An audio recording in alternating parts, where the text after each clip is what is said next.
Classification of resources, संसाधनों का वर्गीकरण ये कई आधार पर हो सकता है। On the basis of origin, on the basis of origin. तो सुजैन कितने तरीके के होते हैं on the basis of origin? बोलो। हाँ, biotic and abiotic. Have life, that is animate and inanimate, do not have life.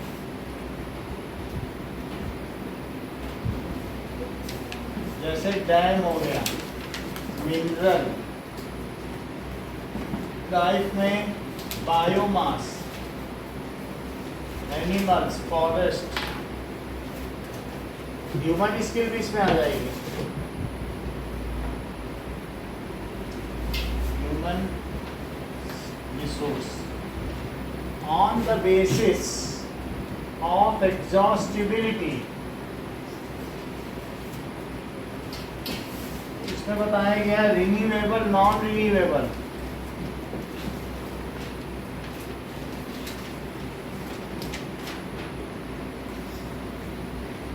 Shiv Sharma, metals किस में आएंगे?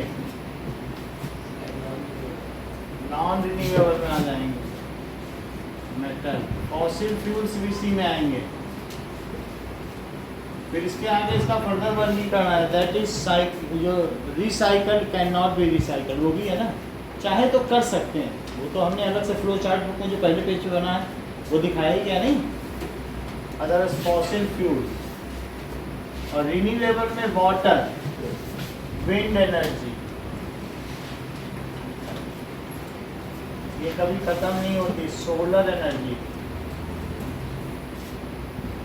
तीसरी चीज है on the basis of ownership, उस पर किसका अधिकार है? तो on the basis of ownership that it is of 4 categories: individual, community, national. जैसे हमने बताया भारत का सब कुछ, सॉइल, उसकी जितनी जमीन है, समुद्र की 12 माइल्स की नॉटिकल माइल्स की सीमा, फॉरेस्ट, फ्लोरा, फौना, मिनरल्स, ये सब एक नेशनल रिसोर्स माने जाते हैं। और इंटरनेशनल जो 200 नॉटिकल माइल्स के बियॉन्ड की सी है वो इंटरनेशनल, उसमें जो भी पाया जाएगा वो सब क्या कहलाएगा? इंटरनेशनल, अंतरराष्ट्रीय संसाधन। अब जरा देखो, on the basis of development, on the basis of state of development, तो इसके 4 कैटेगरी हैं। पहली कैटेगरी है कि potential, other is developed, stock, और चौथी चीज है एंड रिजर्व्स।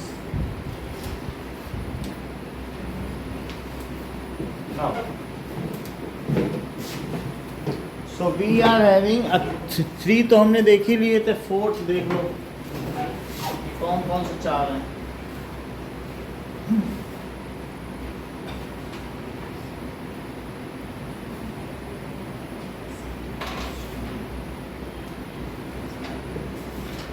पोटेंशियल का मतलब है कि Rajasthan and Gujarat, those resources which have potential to supply us energy, ठीक है, but we are not utilising it at full capacity. Rajasthan में इतनी धूप पड़ती है, चाहो तो सोलर पैनल लगा के कई दूसरे राज्यों को बिजली दे सकते हो। विंड एनर्जी भी बहुत अच्छी है, कई जगह लगे भी हुए हैं, लेकिन हम लोग उसको यूटिलाइज नहीं कर पा रहे हैं। यहाँ बहुत सारी बैरन लैंड है, ज़मीन बंजर पड़ी हुई, चाहे तो विंड मिल लगा लें, लेकिन हम कहाँ लगा रहे हैं, ना सोलर पैनल लगा रहे हैं। तो if resources are abundant but we can not use it efficiently, then it is called potential. Potential तो है लेकिन यूज नहीं हो रहा है। सो इफ अवेलेबल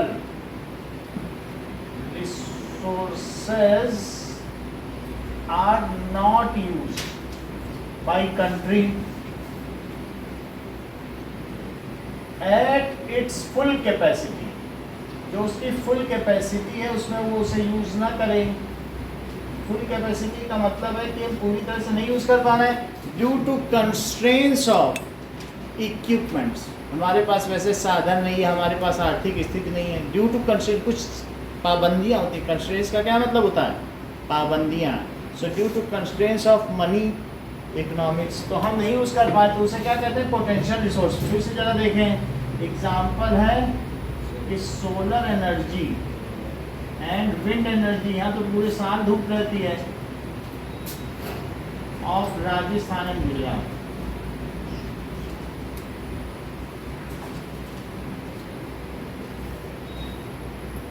और दूसरा रिसोर्स होता है developed resources. That is developed resource का क्या मतलब है कि those resources whose survey has been done and we know in how much amount it is available and it is in use। हम उसे यूज कर रहे हैं, प्रॉपर माइनिंग हो रही, ले रहे हैं, जिनका सर्वे हो चुका है, जिसकी क्वांटिटी पता है और हमें पता है कैसे निकालना है, हम निकाल भी रहे हैं। इसको तो नहीं पूरा यूज कर पा रहे ना, तो इसमें पोटेंशियल है, हम चाहें तो ये खत्म हो जाएगा तो हम इस पे आ जाएंगे। तो those resources whose survey,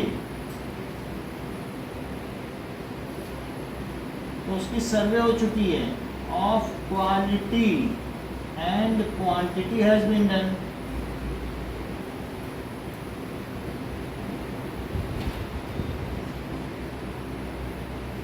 and it is utilised properly. उसका यूटिलाइजेशन हो रहा है, बल्कि ज़्यादा ही हो रहा है। It is utilized at its full capacity।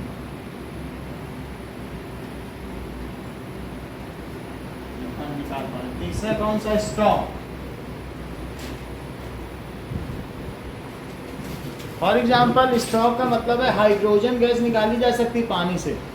Water can give us hydrogen, however we are at present no such equipments by which economically hydrogen can be extracted, so it is stock.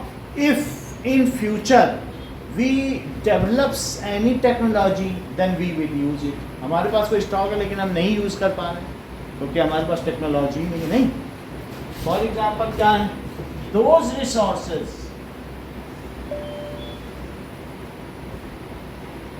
whose extraction is not feasible, उसका extraction ही नहीं कर पाते हैं, and use भी नहीं कर पाएंगे, is not feasible due to no technology available।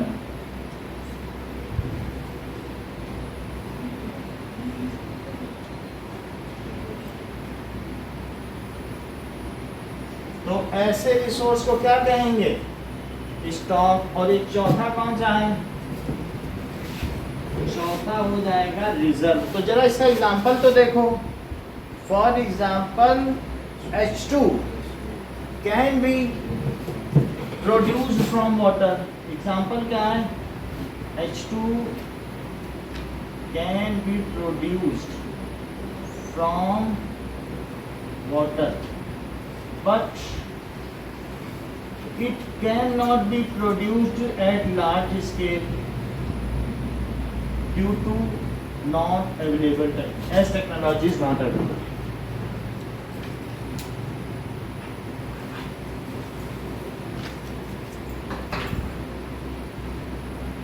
as no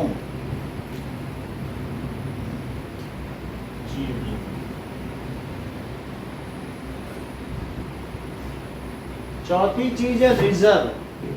हमारे पास resources which are kept in reserve for fourth coming generation. हर चीज़ तो तुम यूज़ नहीं कर लोगे, नहीं तो कहेंगे 2024 में एक मानव सभ्यता आई थी, वो सब खा पी के बराबर करके चली गई, हम लोग आगे लोगों को भूख के महंगे छोड़ दिए। सब लोग हम ही को कोसेंगे, ये लोग खाने पीने मजे करने वाले थे, तबाह करके धरती चले गए। तो ऐसा तो नहीं कर सकते ना। So resources which are kept reserved for future generation।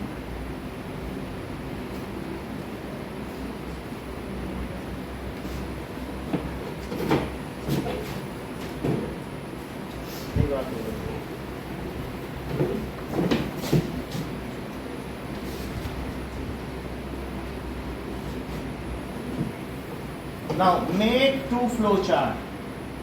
Flow chart. पहला फ्लो चार्ट रिसोर्सेज का है, उसको देख के बनाओ, फिर पेज पलट लो, फिर बुक से ये देखो और फिर दूसरी करो। एक तब एक बार देखो, उसको बना लो, बुक में है पहला एक फ्लो चार्ट, फिर पेज पलट लेना, फिर बुक में ये देखना, और सबका एक एक एग्जाम्पल लिखना बिना देख। एक ही पेपर पे दोनों बनाना है, अलट पलट के, लेकिन एक तरफ पकड़ के फिर देख लेना दूसरे।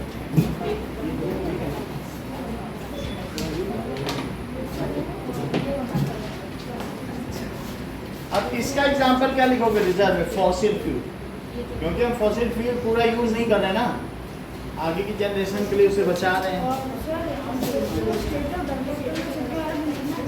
कुछ नहीं लिखना, एक एग्जाम्पल।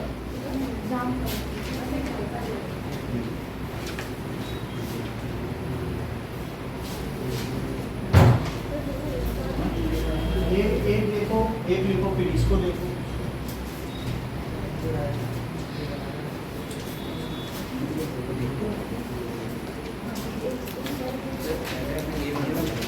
ये बनाना है और ये बनाना है, देख के बनाओ, पहले देख लो, फिर बस बिना देखे ही सब बनाना है।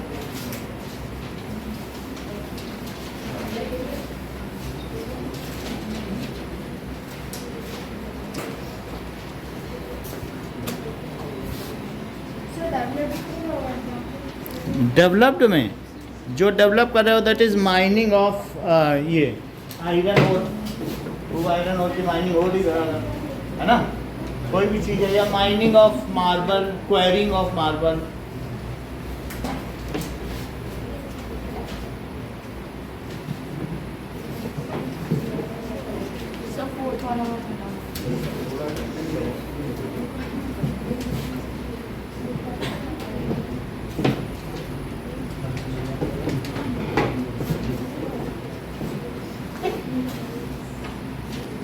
लाइए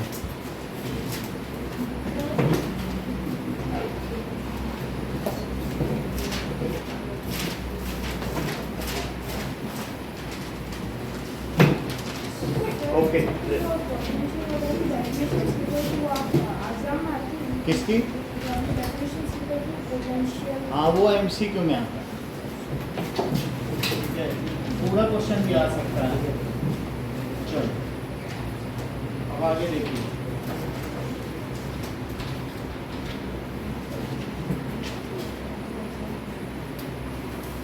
पूरा में जो बहुत जरूरी वही बता रहा हूँ, जिससे आपको चीजें समझ में आ जाए, ज़्यादा नहीं।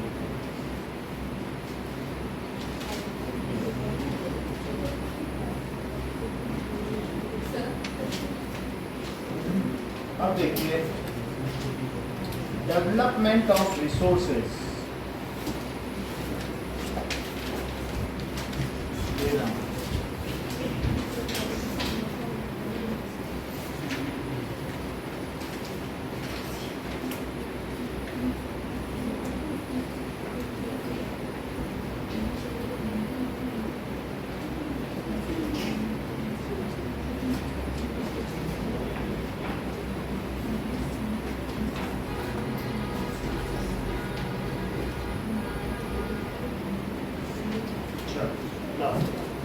जमा करो। और किसका? और इधर शिव शर्मा सर हो गया। हाँ, नमन दे देना।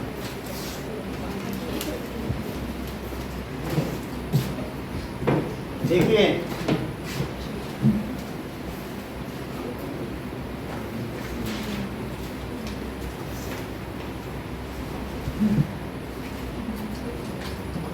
problems caused by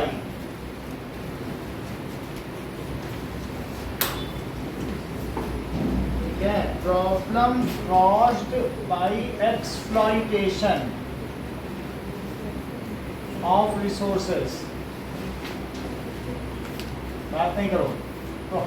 due to indiscriminate use of resources, हम लोगों ने अंधाधुंध मतलब blindly we have exploited the resources. क्या आपको मालूम है जंगल ब्रिटिश के राज्य में इतने काटे गए, फिर उसके बैटन्स बनाए गए, फिर उनकी रेल की पटरियां बिछाई गई, तो इनडिस्क्रिमिनेट हमने उसको काटा, तो उससे कुछ प्रॉब्लम्स खड़ी हो जाती है। That is depletion of resources satisfying the greed of few individuals, तो इससे हमारे रिसोर्सेस कम होते जाते हैं। ओके, इसके अलावा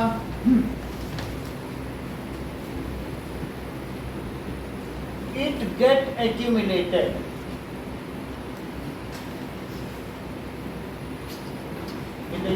in hands of few। पहली बात तो रिसोर्स कम हो गए, और इससे क्या हो गया, so the gap between rich and poor increases. तो सोसाइटी एक हेल्दी सोसाइटी नहीं मानी जाती। अमीर बहुत अमीर होता जाए और गरीब बहुत गरीब, तो वो अच्छी सोसाइटी नहीं मानी जाती है। So the gap between social between rich and poor increases। और ऐसे में जब ये गैप बढ़ता चला जाएगा, उस गैप को दूर करने के लिए रिवोल्ट होते हैं, जैसे फ्रांस में हुआ या रशिया में हुआ जो हम पढ़ने जाएंगे, उसको सोशलिज्म कहते हैं। समाजवाद के लिए भी रिवोल्ट होते हैं कि उनका पैसा लेके अपने पास रख लो। ये कम्युनिज्म, जो कम्युनिस्ट है वो भी यही करते हैं, गैप बढ़ेगा तो रिवोल्ट होगा। कुछ समझ में आ रही बात कि नहीं। और ये जो माता पिता, ये सब क्यों होते हैं बताओ। हम लोग माता पिता को इतना समझ, ये समाज में माता पिता का और बच्चों का ताना बाना क्यों बुना गया? क्या गरीबों ने बुना कि अमीरों ने?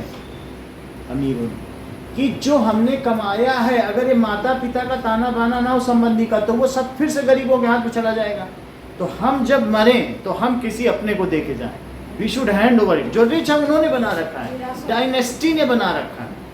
ये ऐसे हम लोगों ने, गरीब तो जबरदस्ती फॉलो कर रहे हैं, उनके पास देने के लिए है ही नहीं कुछ। ये किसका, ये अगला चैप्टर है, कार्ल मार्क्स का प्रिंसिपल जब हम पढ़ेंगे, that is socialism in Russia. समझ आया कि नहीं। तो ये किसने बनाया है? बच्चों का, फिर उनके बच्चों का, जो ये डायनेस्टी बना रखी, डायनेस्टी वालों ने। रिच का एक है, अगर ये जिस दिन खत्म हो जाए, उस दिन रिच और पुअर का गैप खत्म हो जाए, फिर रिच अपना पैसा किसको देके जाएंगे बोलो? गरीबों में ही बटेगा। तो मार्क्स ने कहा अगर माता पिता और बच्चों का खेल खत्म हो जाए तो रिच और पुअर कोई ना रहे, सब बराबर। बात सही है। रिच का पैसा कौन किसको देके जाएगा? बांटेगा, कहेगा खाओ पियो बांटो। वो सोसाइटी ज़्यादा है। अगली चीज देखो, तीसरी चीज क्या है? It causes ecological imbalance. क्या ये जो हम एक्सप्लॉइटेशन करते हैं, इससे पर्यावरणीय असंतुलन भी पैदा होता है। इससे आप ग्लोबल वार्मिंग पैदा हो रही है और दूसरे कॉजेस भी हो रहे हैं। अब देखो इसमें ये जो बकरीद हुई अभी परसों में, 20 करोड़ जानवर काट डाले गए, बकरे काटे गए, 20 करोड़ जानवर काट डाले गए। अकेले बांग्लादेश में 1 करोड़ काटे गए। उसकी वजह से ग्लोबल वार्मिंग इतनी हो गई कि सऊदी अरब के मक्का में ही 53 डिग्री सेल्सियस टेम्परेचर होगा और 600 लोग मर गए एक दिन। तो आप समझ सकते हैं ग्लोबल वार्मिंग से खुद भी लोग इफेक्ट होते हैं। जबकि अभी आपके बुक में भी हम पढ़ाएंगे इसी चैप्टर में कि जो पेरिस का इंटरनेशनल समिट हुआ था, अर्थ समिट, उसमें कहा था कि लाइव पशुओं को ना काटा जाए, नहीं तो अर्थ का टेम्परेचर बढ़ रहा है। उसके रीजंस हम साइंस में देखेंगे कि कैसे बढ़ रहा है। लेकिन पशुओं को काटने से जो ग्लोबल टेम्परेचर, एवरेज टेम्परेचर है, वो बढ़ता है। और पढ़ने की वजह से हम ही लोग हैं, हम सफ़र तो नहीं कर पा रहे हैं। हमें वो अभी इतनी ज़्यादा फाइटिंग पावर या इतनी इम्यून पावर है ही नहीं। ह्यूमन इस समय बहुत वीकर स्टेट में, हमसे ज़्यादा तो जो इम्यून सिस्टम है वो जानवरों का है। बहुत कम जानवर कोरोना में मरे, इंसान ज़्यादा मरे, क्योंकि हमने वो इम्यून सिस्टम बचा ही नहीं है। अब देखिए, तो इससे क्या होता है, due to this ecological imbalance,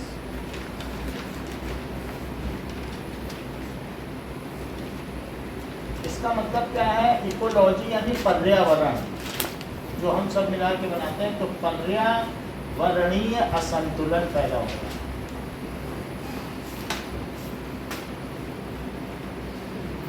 ठीक है, इंक्रीजेस। अब इसमें क्या क्या होता है, फॉर एग्जाम्पल ग्लोबल वार्मिंग।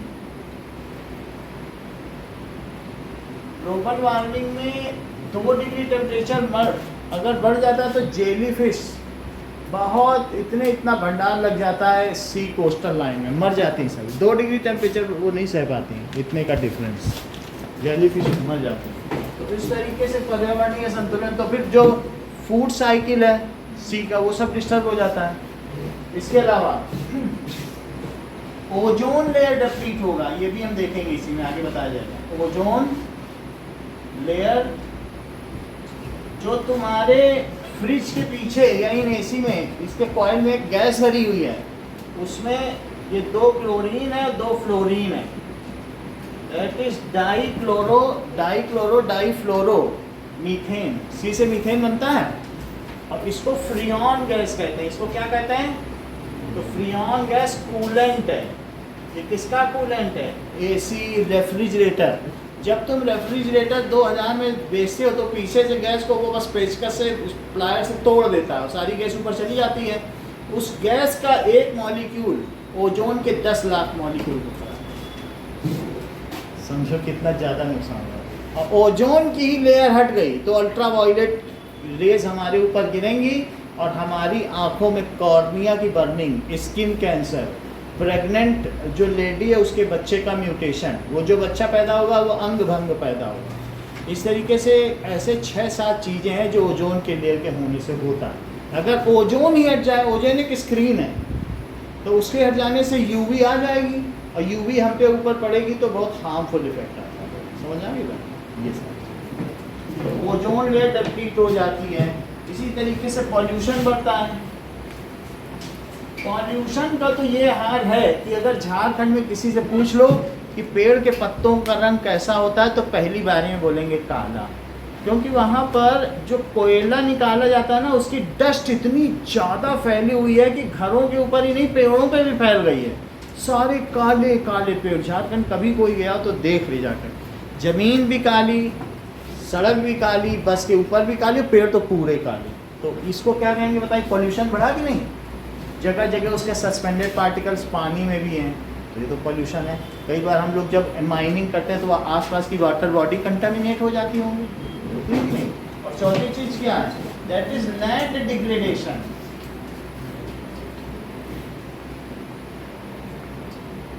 कहीं पर भी हम रिसोर्स एक्सट्रैक्ट करेंगे, चाहे पहाड़ों पे भी करें, तो लैंड डिग्रेडेशन होगा।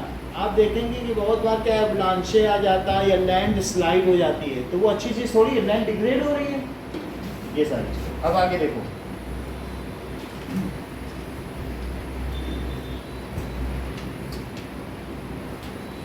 नाउ रियो डी जेनेरो अर्थ समिट, इसमें क्या हुआ, इसी की मैं अभी बात कर रहा था।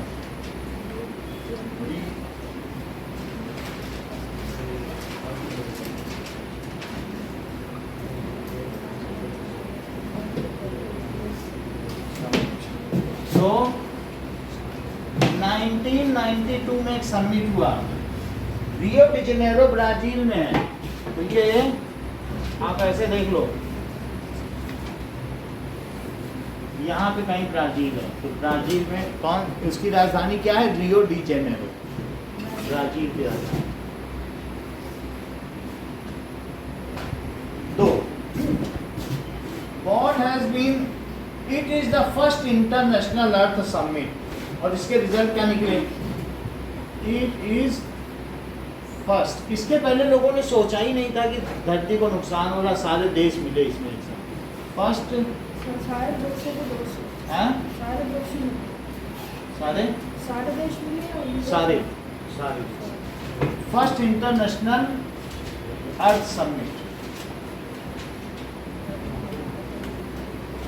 जो लंदन में बहने वाली नदी थी, वो इस समय जो कौन सा है, लंकाशायर कौन सा उसका नाम है, तो वो नाला बन चुकी। It is not as good as drainage. जो पहले नदी बहती थी और सबसे मुख्य शहर में, उसमें लोग नाक बंद करके निकलते हैं। इवन जो स्टैचू ऑफ लिबर्टी के आसपास का वाटर बॉडी है वो पूरा कंटामिनेट हो चुका है। अभी आप देख लो, कभी भी आप ताजमहल के पीछे जाओ तो वो पानी भी स्टिंगिंग है यमुना का।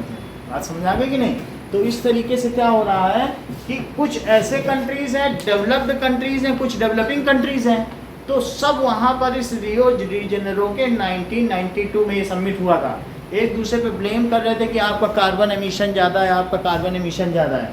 तो देखा गया कि वास्तव में जो यूरोपियन कंट्रीज़ हैं, वो उनकी लाइफ स्टाइल में हर व्यक्ति हमसे 10 गुना ज़्यादा एनर्जी की खपत करता है।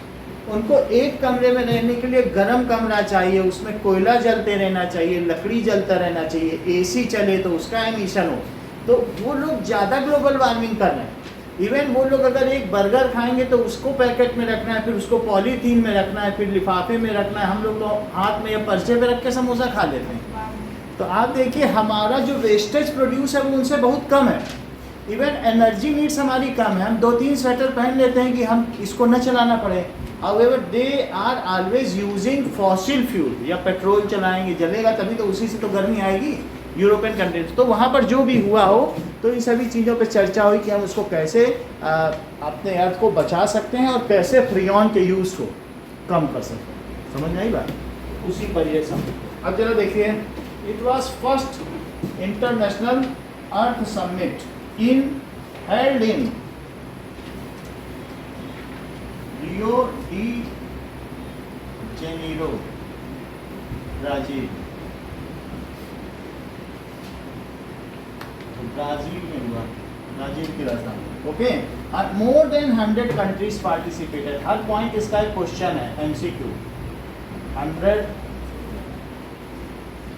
Countries participated and to address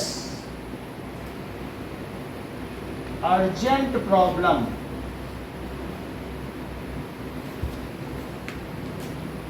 ठीक है ऑफ एनवायरमेंट।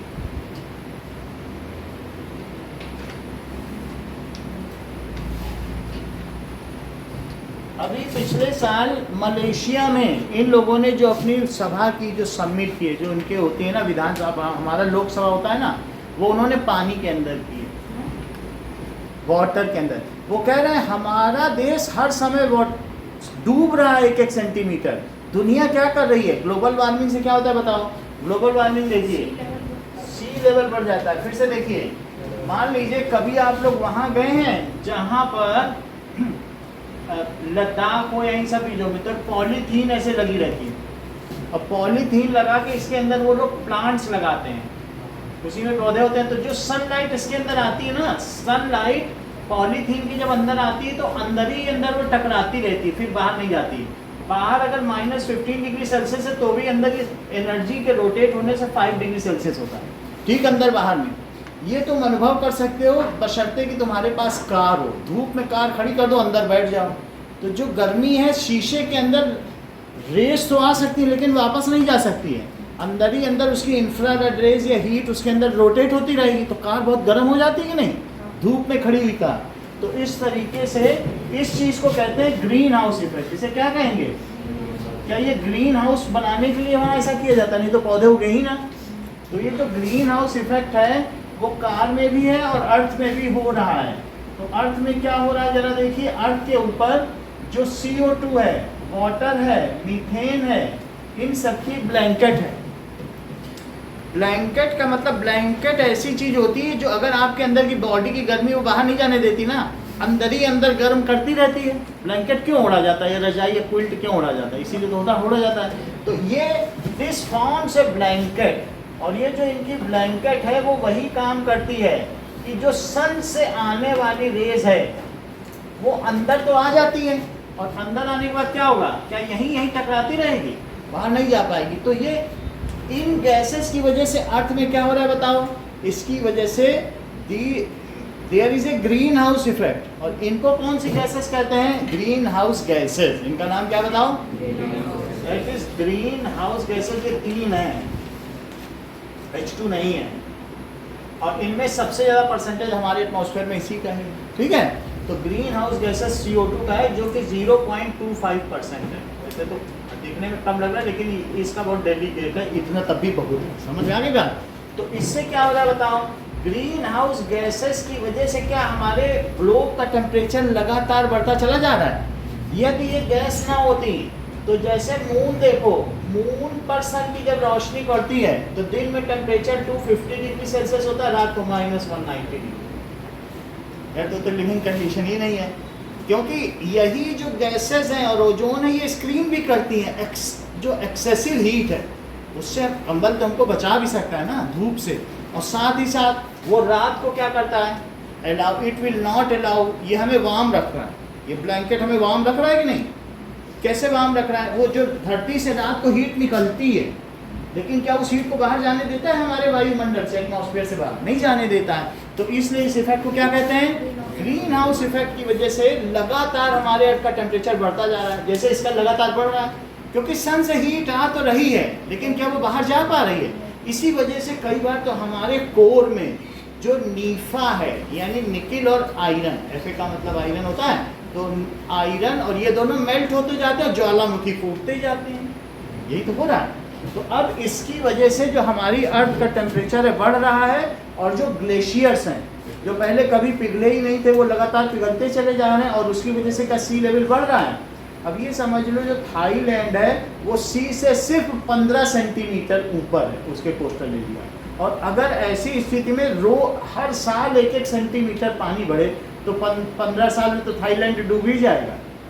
तो उसके लोगों को फिर दुनिया को ही देखना पड़ेगा, क्योंकि ऐसे मरने के लिए तो नहीं छोड़ा जा सकता, उनके निवासियों को कहाँ बसाया जाएगा। और कोई एक ऐसे 2 कोस्टल आइलैंड्स नहीं है या कंट्रीज़ नहीं है, ऐसे 15-20 कंट्रीज़ हैं जो बिल्कुल it is at verge to submerge in water. तो इसी बात को याद दिलाने के लिए उन्होंने कहा कि वर्ल्ड ज़्यादा सिंसियर नहीं है अपने एफर्ट्स में, और उसको कुछ करना चाहिए ग्लोबल वार्मिंग रोकने के लिए। कार्बन इमिशन, CO2 इमिशन रोकना चाहिए कि नहीं, फॉसिल फ्यूल का इमीडिएट यूज़ बंद कर देना चाहिए, ये सब। और अगर ज़्यादा यूज़ कर रहे हो तो वो भी कंज्यूम हो सकता है, बशर्ते कि हमारे वर्ल्ड में 33% फॉरेस्ट हो, वो भी नहीं लगा रहे हैं। कई देश तो 15% फॉरेस्ट पे काम चला रहे हैं, इंडिया में 23% फॉरेस्ट है, होना 33% चाहिए। अभी भी देखो जो अमेजन के जंगल है यहाँ पर है ना, उसे लंग्स ऑफ वर्ल्ड कहा जाता है, दुनिया का फेफड़ा। तो आप समझिए, लेकिन क्या ये इसी के ऊपर ही है, और ये भी बड़ी तेज़ी से ख़त्म हो रहा है। अगर आप देखो तो 22,000 स्क्वायर मीटर से जो भी है वो पर आवर खत्म हो रहा है, इसकी भी इनडिस्क्रिमिनेट कटिंग हो रही है, यूटिलाइजेशन। समझ में आ गई बात। तो इसीलिए इस समिट को आयोजित किया। अब देखिए तो इसका रिजल्ट क्या रहा। Now Rio de Janeiro summit का देखिए, agenda 21 of the declaration sign. इसका एजेंडा 21 देखो, इट्स एजेंडा, बहुत सारे एजेंडा हुए, 21 is signed by 100 countries, so which were convened for addressing urgent problem was signed by 100 countries. देखिए तो इसमें क्या चीज बताई गई, बुक में ऐसा दिया गया, देखो agenda 20 for achieving the sustainable development in, आपकी बुक में लिखा है एजेंडा 21, बोलो अगले पेज पे।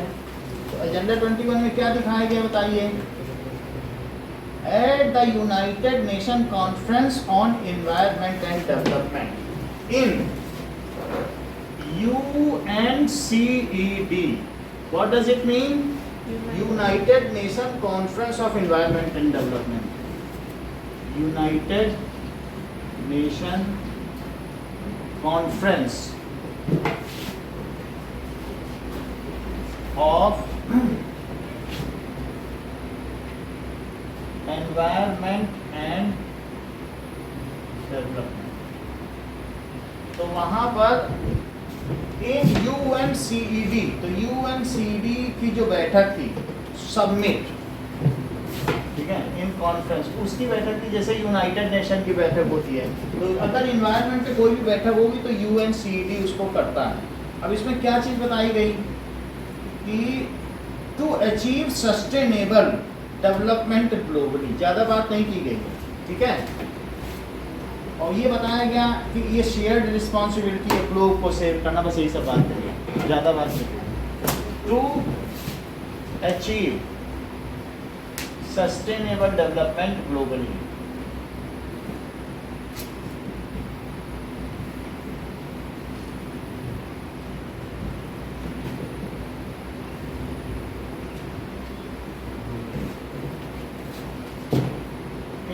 ग्लोबली में दो है लाएंगे, एक आए, यही है। आगे की बात देखो, नेक्स्ट इज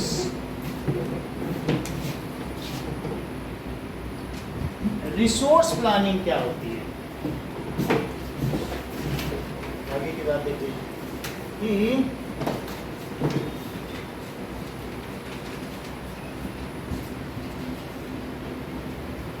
अगर हम इंडिया में देखें तो इंडिया में अलग अलग स्टेट में अलग अलग चीज है, ये तो नहीं कि किसी स्टेट में। अब ये देखो जो झारखंड है, झारखंड है उसमें क्या होगा, मिनरल्स प्लेंटी हैं। मिनरल से इसीलिए झारखंड अलग हुआ बिहार से कि हमारे सारे मिनरल्स ले रहे हो, हमको पूरा काला काला छोड़ के जा रहे हो, कुछ भी हमारे लिए कर नहीं रहे हो ना। मिनरल्स निकालने के तुम्हारी बिहार को तुमने रिच कर दिया, पटना जैसा बना दिया, और रांची को तुम छोड़ते चले जा रहे हो। तो एक्सट्रैक्शन है, एक तरीके से एक्सप्लॉइट कर रहे हो आप एक एरिया को, यही चीज़ है। तो इसलिए अलग हो गया। झारखंड में मिनरल्स बहुत ज़्यादा है, राजस्थान में सोलर एनर्जी और विंड एनर्जी बहुत ज़्यादा है, लेकिन मेघालय की मौसिन राम में बारिश सबसे ज़्यादा होती है, 400 centimetre per year per annum में। तो यहाँ जो ये ईस्टर्न स्टेट जो पानी की भरमार है, even it is having the natural resources, ऐसे नेचुरल रिसोर्सेज है विच आर इवन नॉट, इसको सर्वेड भी नहीं किया गया, इतनी ज़्यादा छिपे हुए जंगल हैं। तो these are there are the resources. Ladakh में, लद्दाख चले जाओ तो वो कल्चरली रिच है, उसके पास पानी नहीं है, कुछ भी नहीं, क्योंकि प्लेट्यू में कभी पानी नहीं होता। इवन और आगे चले जाओ, तिब्बत पूरा प्लेट्यू है, तो प्लेट्यू पे कभी बारिश होगी नहीं। तो वो जो पूरा प्लेट्यू है वो कितना बड़ा तिब्बत है, 60,000 लोग रहते हैं, अब आप समझ लो कितने लोग। इसीलिए तो आसानी से उसको चाइना ने कब्जा कर लिया ना। अभी वो मेलोनी आई है, कौन सी, उधर से अमेरिका की, तो उसने चाइना के दलाई लामा से बातचीत की है, ये वो उसे रिकॉग्नाइज कर रही कि अब चाइना से वापस लेने का तिब्बत को समय आ गया। जबकि जवाहरलाल नेहरू ने बोल दिया था, वो तो शुरू में बोला था तिब्बत से कि हम तुम्हारी रक्षा करेंगे, और फिर वो बोले चाइना भी तो हमारा दोस्त है, हम क्या करें, तिब्बत ले जाने दिया। अदरवाइज हम चाहते तो उस समय चाइना वीकर स्थिति में, ठीक है, तो किया जा सकता था। ऐसे हम लोगों ने अपना पोर्शन भी यहाँ पर भी गंवाया है, यहाँ पर भी गंवाया है, क्योंकि एक एक सैनिक को 13 गोली दे के भेजा गया।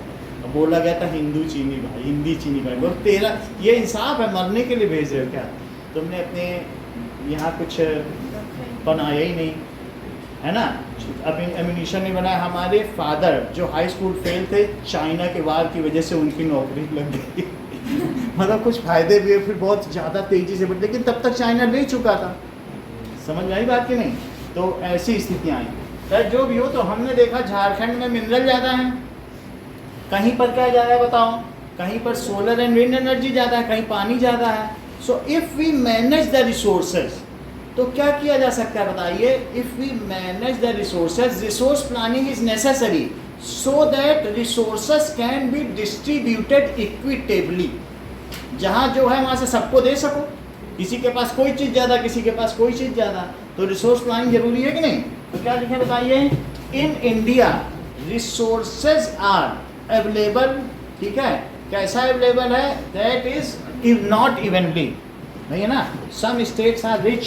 देखो, in India different states are rich in different resources. जैसे कि Jharkhand is rich in minerals. Eastern जो नॉर्थ ईस्ट है उसके स्टेट्स कैसे हैं? North east is rich in water, वहाँ पर ब्रह्मपुत्र नदी मिलती है. और राजस्थान जो वेस्टर्न स्टेट्स हैं, राजस्थान और Gujarat states are rich in solar energy. और ऐसा ही नहीं है, कई ऐसे भी स्टेट्स हैं जिनमें ह्यूमन स्किल भी तो एक रिसोर्स है. बेंगलोर को सिलिकॉन वैली क्यों कहा जाता है? ह्यूमन स्किल अवेलेबल है, वो पूरी दुनिया को कैटर करता है ह्यूमन स्किल. अपने जो वहाँ पर इंजीनियर है ना, कंप्यूटर इंजीनियर, पूरी दुनिया ले जाती है बेंगलोर से. वो भी तो पूरे इंडिया में रिसोर्स होना चाहिए नहीं? तो कहीं कहीं ह्यूमन स्किल है, कहीं कोई रिसोर्स है, कहीं दूसरा रिसोर्स है. तो इक्विटेबल डिस्ट्रीब्यूशन के लिए हमें ऐसा करना होगा.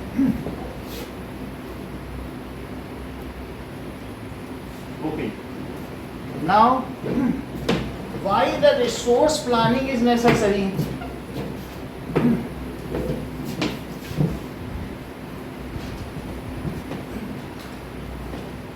That is for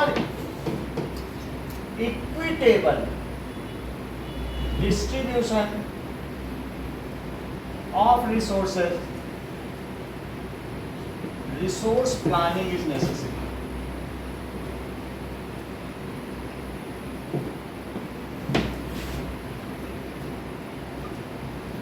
पूरे इंडिया में जितनी नदियां हैं उन नदियों का जाल बिछा हुआ है. हमारे देश की जनसंख्या, पॉपुलेशन डेंसिटी सबसे ज़्यादा है और अभी 2 साल के अंदर पॉपुलेशन भी सबसे ज़्यादा. ये क्यों है?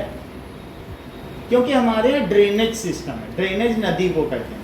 इसी का ज्योग्राफी का चैप्टर है ड्रेनेज सिस्टम, अभी आएगा. हमारे यहाँ नदियों का जाल बिछा हुआ है, इसीलिए हमारे यहाँ सबसे अर्ली सिविलाइजेशन हुआ. मोहनजोदड़ो की सभ्यता, हड़प्पा की सभ्यता, सिंधु घाटी की सभ्यता, कालीबंगा की सभ्यता, लोथल की सभ्यता, सारी सिविलाइजेशन तो यहीं डेवलप हुई हैं.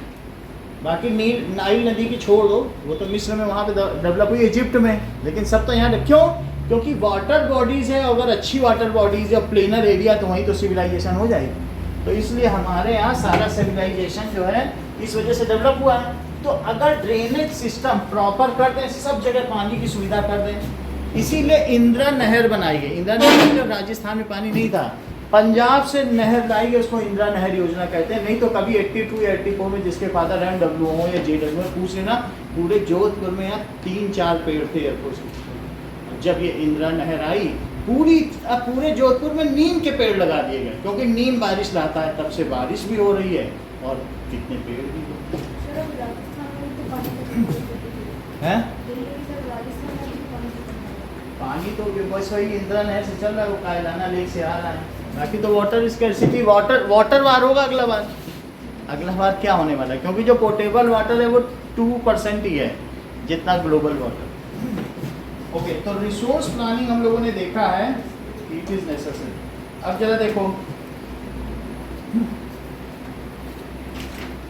For this India has made 5 years plan. हमारे यहाँ अभी तक जो 70 साल हो गए, 5 से डिवाइड करो तो 13, 5 या 65. एक बार युद्ध हुआ था तो हमने पंचवर्षीय योजना नहीं चलाई थी, नहीं तो हर 5 साल के लिए हम रिसोर्स प्लानिंग करते हैं. सो रिसोर्स प्लानिंग इज डन कि अगले 5 साल में कितना एक्सट्रैक्ट करना है, कहाँ डिस्ट्रीब्यूट करना है. इसके लिए हमारे पास एक है प्लानिंग कमीशन, नीति आयोग. क्या है? Planning commission. In India it is done by planning commission. In India, it is done by planning commission. तो वो कोयले की अलग अलग खादान सबको बांटता है, नीलामी बिलिंग होती है. ठीक है. It makes 5 years plan.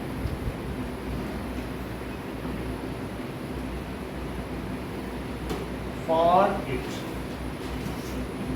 आगे देखिए. नाउ अगली हेडिंग देखिए. ये तो हम लोगों ने बता दिया कि रिसोर्स प्लानिंग क्या होता है, कंजर्वेशन ऑफ रिसोर्स। तो कंजर्वेशन ऑफ रिसोर्स भी हमें करना चाहिए, ये चीज़ ठीक है। और हमने बता दिया there is everybody is need, वो लिखा ही है इसमें, वो तो इकोनॉमिक्स से बता दिया था, कंजर्वेशन ऑफ रिसोर्स में गांधीयन थॉट। आगे देखो, अब लैंड रिसोर्स पे आ जाओ।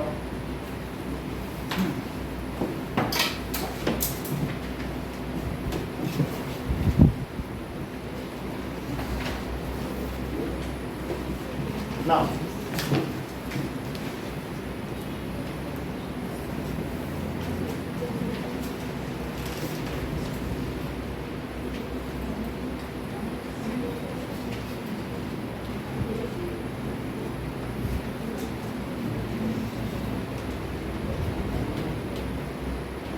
देखो resource planning in India,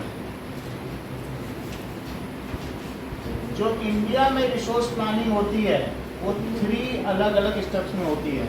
identification and inventory of service. सबसे पहले हम लोग ये कहते थे कि भाई हमारे यहाँ लिथियम भी नहीं है, लिथियम जरूरी है, मोबाइल की दुनिया में क्रांति सही है तो लिथियम की बैटरी है, लिथियम आयन बैटरी।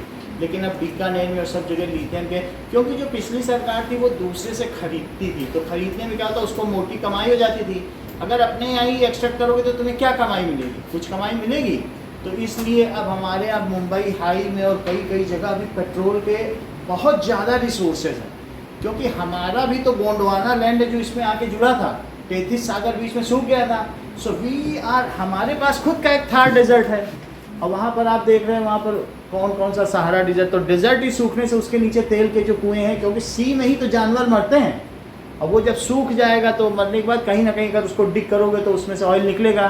तो we are finding continuously, research हो रही है। हमने अपने यहाँ का जो दैट इज़ इसरो है या स्पेस रिसर्च ऑर्गेनाइजेशन, जो दूसरे साइंटिस्ट ग्रुप हैं, उनको हमने इस समय खुली छूट दे रखी कि कितना आप चाहो करो। तो इन गवर्नमेंट सपोर्ट कर रही है एंड वी आर। तो पहली चीज़ क्या बताइए, आइडेंटिफिकेशन और सर्वेइंग, ये सब काम करना है। कहाँ कहाँ आपके यहाँ रिसोर्स हैं, रिसोर्स पता लगेंगे तभी तो यूज़ कर पाओगे।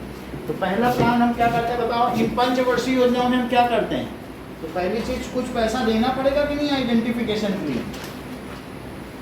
Identification and inventory of resources, inventory of resources. अगर मैं कहूँ कि इन्वेंट्री क्या है अमन तुम्हारे पास, तो बोलो कि मेरे पास 4 कमीज है, 1 टाई है, 2 जूता है और बुक 4-5 किताब है, ये इन्वेंट्री। तो हमारे देश में, हमारे देश की इन्वेंट्री क्या है, किसी दुकान वाले से पूछो तो लिस्ट बताएगा कि 4 लाइव बॉय हैं, 20 हमाम रखे हैं, तो दुकान वाला बता देगा जो उसकी दुकान में रखा है वो उसकी इन्वेंट्री। जो तुम्हारा अपना इंडिविजुअल सामान है वो तुम्हारी इन्वेंट्री। बात समझ आई। तो भारत में भी जो रिसोर्सेज उनकी एक इन्वेंट्री बनाओ, कहाँ कहाँ क्या क्या है उसका सर्वे करो। जब इन्वेंट्री बन जाएगी तो क्या होगा बोलो, इसमें इट इंक्लूड्स, इसमें क्या चीज होगी बोलो, सर्वे होगा क्या, ऐसे तो तुम्हें नहीं पता चलेगा कहाँ है। फिर उसके बाद उसकी मैपिंग की जाएगी। मैपिंग का मतलब, ठीक है, मैपिंग सर्वे कर ली, मैपिंग की कितनी कितनी दूर ये फैला हुआ है, समझ में आ गई।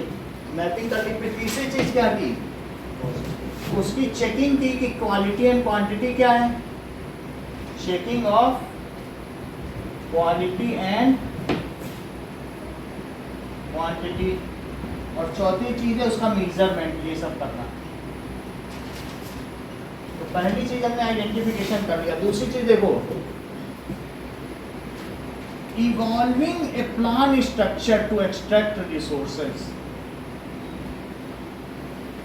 ए प्लान टू, जब सब तुम्हें पता चल गया, साइंटिस्ट बोले भाई इतना इतना है, टू एक्सट्रैक्ट। अब जब तुम अरविंद उसको एक्सट्रैक्ट करोगे तो बहुत सारी चीज़ें हो सकती हैं, कई बार फिजिबल हो भी सकता है।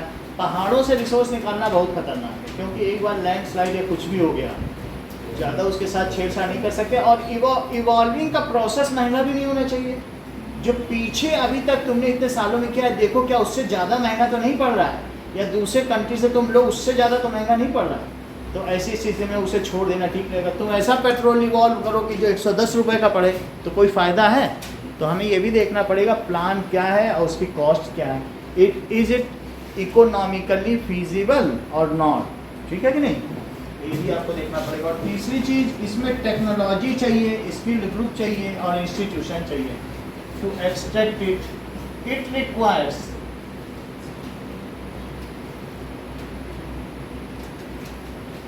टेक्नोलॉजी, इंस्टीट्यूशन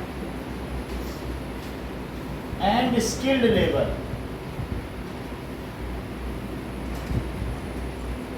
स्किल्ड लेबर बहुत जरूरी। तुमको मालूम है कि एक कुछ दिन पहले, 6 महीने पहले, कुछ लोग माइन में फंसे रह गए थे। एक माइन दब गई थी। कौन सी? हाँ, उत्तराखंड में थी। मुझे है झाबटी। तो उसमें ही, अब मुझे नाम नहीं पता, लेकिन एक माइन में 16 लोग फंसे थे कि नहीं। तो उनको निकालने के लिए ऊपर से ड्रिल किया, इधर से ड्रिल किया, लेकिन उसके अंदर बहुत सारी चारों तरफ मशीनें रखी। तो जहाँ ड्रिल करते थे एक मशीन का लोहा आ जाता था, तो उसके आगे लोहे को लोहा ड्रिल कर पाएगा क्या? तो सब फेल हो रही थी। तो मध्य प्रदेश के उसमें गोंडा जिला, उससे रेट माइनर्स बुलाए गए। रेट माइनर्स क्या करते हैं, हाथ में, ये अंग्रेज लोग उन रेट माइनर्स को हायर कर रहे थे। उसके बाद 3 पीढ़ी हो गई, वो भूखे मर रहे थे अपने घर में। उनको पता लगाया गया कि वो कहाँ से रेट माइनर, हाथ में वो बाघ के नाखून वाला करते हैं, वो लोहे का पहन के, और बस खोद के घुस जाते हैं अंदर। तो वो रेट माइनर्स ने खोद के जहाँ से रास्ता मिला, और वो 3 दिन में कर दिया, और जो वहाँ 15 दिन में नहीं हो पाया। कहाँ से मशीन आ रही है, पता चल रहा है कि कनाडा से आ रही, तो कहाँ से, सब मशीन खराब हो गई, मशीन ही नहीं काम कर रही, चल ही नहीं रही 2 मीटर के आगे। तो पता चला कि देसी तरीका अपनाओ अगर जिंदा बचाना, उन रेट माइनर्स ने। तो हमने क्या देखा, बताओ कैसा लेबर चाहिए? स्किल्ड लेबर होगा तभी काम होगा। अगला देखिए, और तीसरी चीज है, दैट इज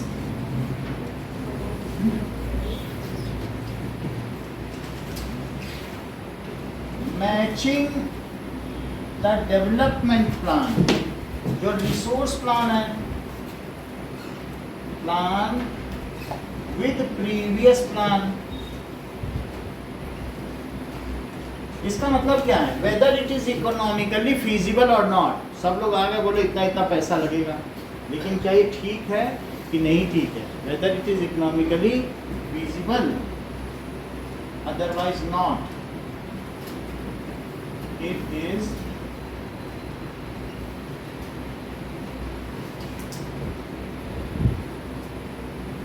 और नॉट। अगर सही तरीके से बैठ रहा है, इकोनॉमिकली फिजिबल है, तो उसकी प्लानिंग हो जाएगी। अगली हेडिंग देखिए ना। अब हम आते हैं लैंड रिसोर्सेस पर।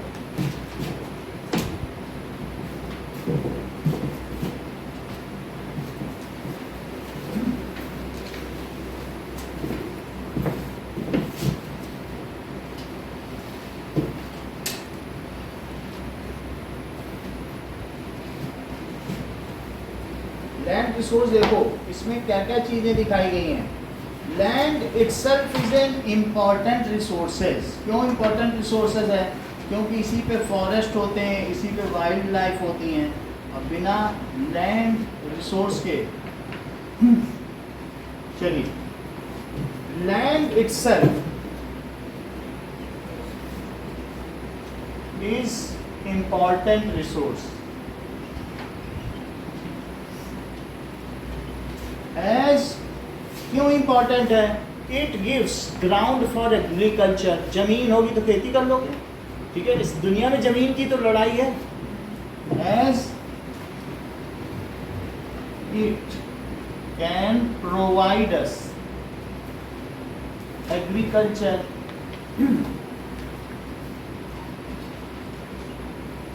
होम, हमें रहने के लिए भी जगह, वो भी एक रिसोर्स होता है। Wild life, biodiversity and forest. Wild life, हम जो है ट्रॉपिक ऑफ कैंसर पे आते हैं, सबसे ज़्यादा हीट पड़ती है, और हमारे यहाँ के जो जंगल हैं उनमें बायोडाइवर्सिटी सबसे ज़्यादा है। हम ही एक ऐसे देश हैं जहाँ शेर और टाइगर एक साथ मिलते हैं, दुनिया का कोई देश नहीं।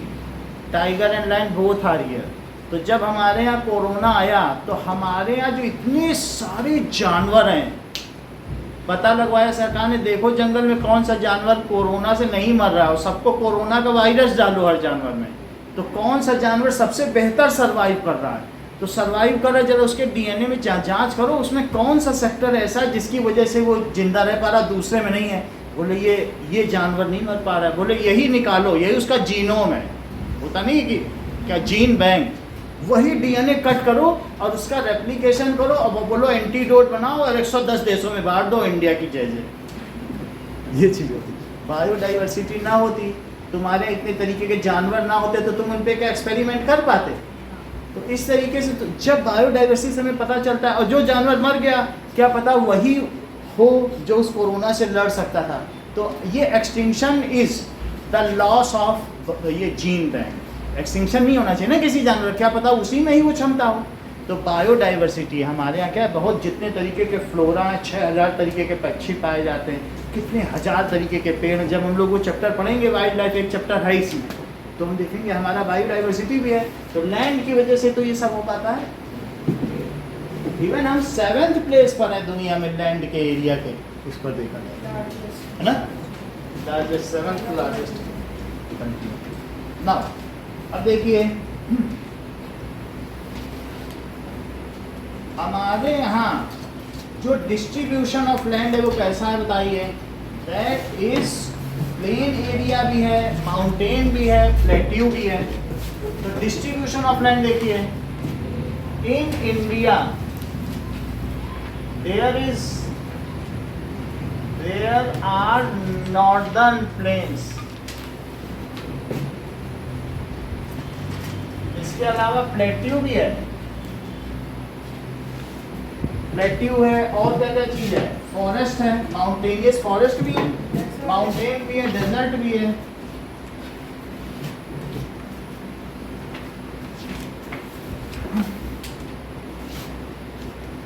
और कोस्टल रीजन भी है। जरा इस चीज को हम देखें कि हमारे यहाँ का रिलीफ पैटर्न या टोपोग्राफी कैसी है, तब हम कुछ जान पाएंगे कि कितना कितना परसेंट क्या क्या है ना। देखिए कैसा कैसा है, प्लेट्यू है, थार डेजर्ट है, माउंटेन भी है, माउंटेन फॉरेस्ट भी है, और इसके अलावा क्या है, कोस्टल रीजन भी है। क्या कोस्टल, कितनी सारी चीजें हैं। तो अगर हम इंडिया में देखें तो क्या चीज मिलेगी, ये देखिए इंडिया में देखने पर ये कोस्टल रीजन है, ये कोस्टल रीजन हो गया, ये नॉर्दर्न प्लेन हो गया। क्या इसके ऊपर क्या बताइए, दैट इज अगर आप देखेंगे तो शिवालिक है, और फिर मध्य हिमालय, फिर हायर अपर हिमालय, कई तरीके के हिमालय। तो माउंटेन रीजन भी होगा, नदन है। जो यहाँ है ये पोर्शन, ये दक्षिण का पठार है, दैट इज डेक्कन प्लेट्यू। ये उठा हुआ टेबल टॉप है, बीच में कैसा है बताइए, उठा हुआ है। तो ये टेबल टॉप की तरह उठा हुआ है, इसे क्या कहेंगे, डेक्कन प्लेट्यू। प्लेट्यू में कभी बारिश नहीं होती है। तो प्लेट्यू ये जो चीज़ है ना, यहाँ पर बहुत सारे लोग हैं नासिक, और प्लेट्यू में पूरा ऊपर प्लेन रहेगा, जब बादल ऊपर चले जाएंगे उनको कहीं मिलेगा नहीं टकराने के लिए, जब वो टकराएंगे नहीं तो वो उतर जाएंगे, उससे घूम घाम उतर जाएंगे। पहाड़ होने चाहिए जिससे वो टकराएं, समझ में आ गई बात की नहीं। तो वो चीज़ हो सकती है।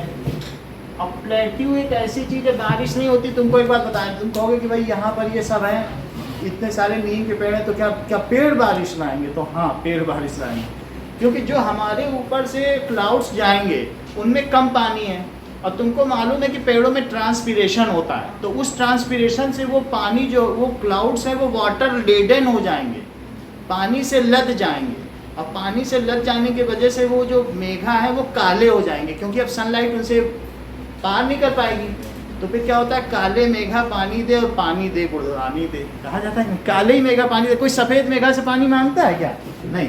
तो इस तरीके से प्लेट्यू में, अभी देखो नासिक में हर साल तुम्हें मालूम है, ये प्लेट्यू में ही तो पड़ता है, तो यहाँ पर इतने किसान मर गए सूखे की वजह से, बहुत लोग मर गए, कर्नाटक में मर गए। अच्छा, ये कौन सा कोस्ट है बताओ? That is eastern coast. और ये कैसा है बताओ? Western coast. तो जो यहां से, ये देख लीजिए, ये मक्का है जिसकी मैं बात बता रहा था, यहाँ मक्का मदीना है, दैट इज गल्फ कंट्रीज है। और ये कौन सी जगह बताओ दिव्या? मेडागास्कर। क्या है बताइए? जब तुम्हारे यहाँ ये छोटा नागपुर का एरिया है, दैट इज मालवा का पठार, मालवा प्लेट्यू, उसमें 60 डिग्री टेम्परेचर होता है, तो यहाँ लो प्रेशर जोन क्रिएट हो जाता है। कैसा हो जाता है? लो प्रेशर ही नहीं है, हवा में एक्सपेंशन हुआ, हीट पड़ी तो क्या हुआ बताओ? हवा फैली, हवा एक्सपेंड हुई, और फैलने की वजह से क्या हो जाएगी? हवा ऊपर उठ जाएगी। गर्म हवा कहाँ जाती बताओ? जमीन पे हीट पड़ी, स्कॉर्चिंग हीट, तपती हुई धूप, तो उससे क्या हुआ बताइए? हवा गर्म हुई, ऊपर चली गई, लो प्रेशर हो गया। उसको भरने के लिए मेडागास्कर से चलते हैं वाटर लेडन क्लाउड्स, और यहाँ से चलते हैं 3 महीने पहुँच जाते हैं।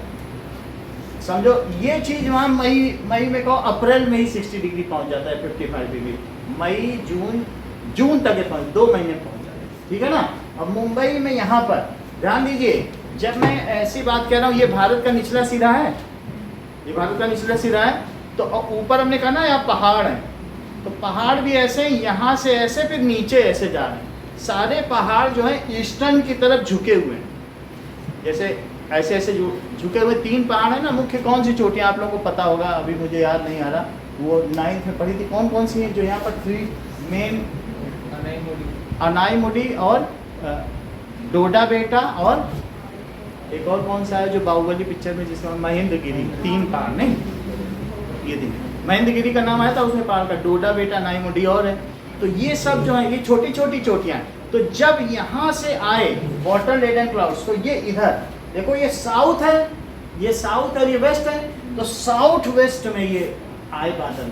और यहाँ पर ऐसे हमने बताया ना, ये पठार टेबल टॉप थोड़ा तिरछा है, जैसे डस्क होती है ना, यहाँ से बादल आए, ये मालाबार हिल है, यही हिल है, इसी हिल पे चढ़ो फिर वो उधर उतरती है। इसी में सब हीरो हीरोइन रहते हैं लाइन से, 1-1 स्क्वायर फीट जो है 10-10 करोड़ का बिकता है वहाँ जमीन। अब हम जैसे आदमी नहीं जा सकते, वहाँ इतनी सारी सिक्योरिटी रहती है, समझ आया ना। मालाबार इतनी बारिश होती, 6-6 दिन 7-7 दिन बारिश ही हो रही। क्यों? मुंबई में जाकर आप देखिए, इसे लगातार बारिश होती है वहाँ पर।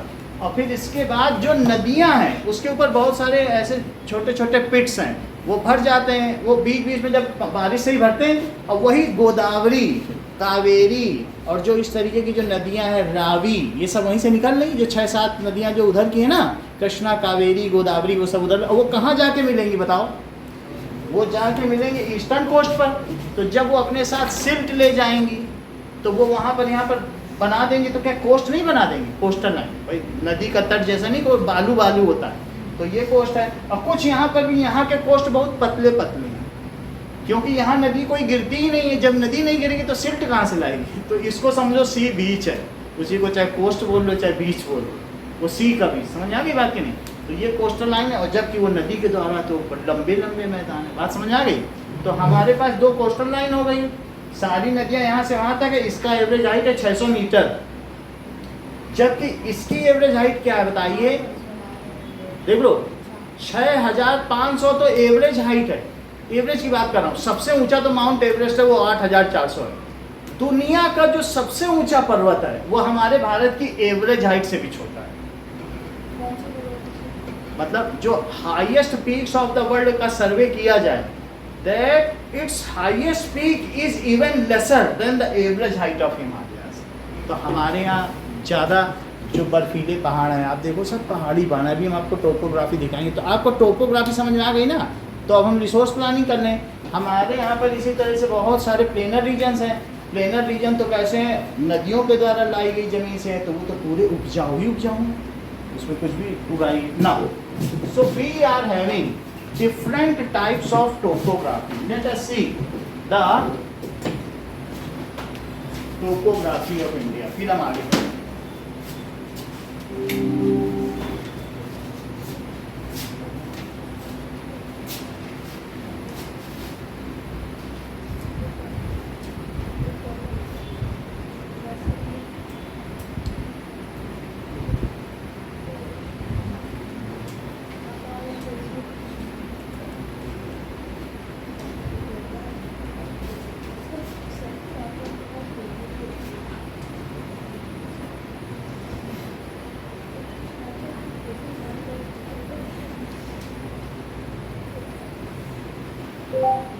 Topography of India. अब देखो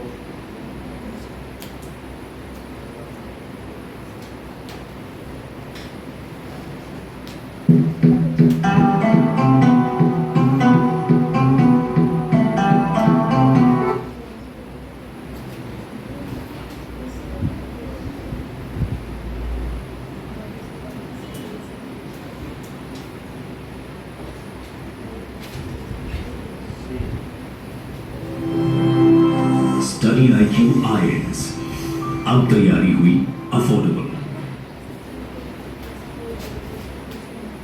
कि यहाँ से यहाँ से जो वाटर लेजन क्लाउड्स हैं, अगर वो इधर से आएंगे या तो इधर से भी आ सकते हैं और या फिर इधर से भी आ सकते हैं। तो अब आप देख लीजिए, दिस इज वेस्ट और ये क्या हुआ, तो अगर यहाँ से आएंगे तो कहेंगे साउथ वेस्ट मानसून, क्या कहेंगे, और अगर इधर से आ गए तो इसको क्या कहेंगे, साउथ ईस्ट मानसून। अब ये देखो, इसको कहते हैं पूर्वाई और इसको कहते हैं पछुआ पवन। क्या कहेंगे, पछुआ पवन। कहते हैं नहीं, पवन पुरवैया चली चली रे पुरवैया, गाना भी बना है। और ये पछुआ पवने आई प्रीतम का संदेश लाई, ऐसे बोला जाता है कि नहीं, गाने में जो हम लोगों के लोकगीत हैं कि पछुआ पवन आ रही, सब पता लगा लेती दादी नानियाँ जो, और जो प्रेमी प्रेमिकाएं हैं ना, कि वो पछुआ पवन आ रही, वो उधर से आ रही, वो पछुआई होगी, अरे पुरवाई चल गई, लगता है यहाँ से। तो दोनों तरफ से संभावना है बारिश की, लेकिन फिर भी चूंकि वहाँ ये ढलान पर है, तो ये यहाँ से ना हो के सारे कुछ मानसून यहाँ पे एंटर करते हैं और कुछ यहाँ से बाइफरकेट होकर यहाँ से भी चले जाते हैं। वो तो यहाँ से है, कहीं से भी मिलेगा रास्ता चल जाएंगे, तो यहाँ से आएंगे, यहाँ आगे नहीं बढ़ पाते हैं, तो सारी मोस्ट ऑफ द बारिश यहीं करके ख़त्म हो जाते हैं। ऊंचा पहाड़ है ना, सब करके ख़त्म हो गए। और यहाँ से चलते तो भारत में प्रवेश होता है, प्रवेश करते करते 1 जून से यहाँ चलते हैं और अभी देख लेना कि 25 जून तक राजस्थान में प्रवेश कर जाते हैं। कितने जून तक, सुनो, 1 जून से यहाँ एंटर किए थे, बम्बई में देख लेना 1 जून को बारिश हुई थी और यहाँ 25 जून हो गए।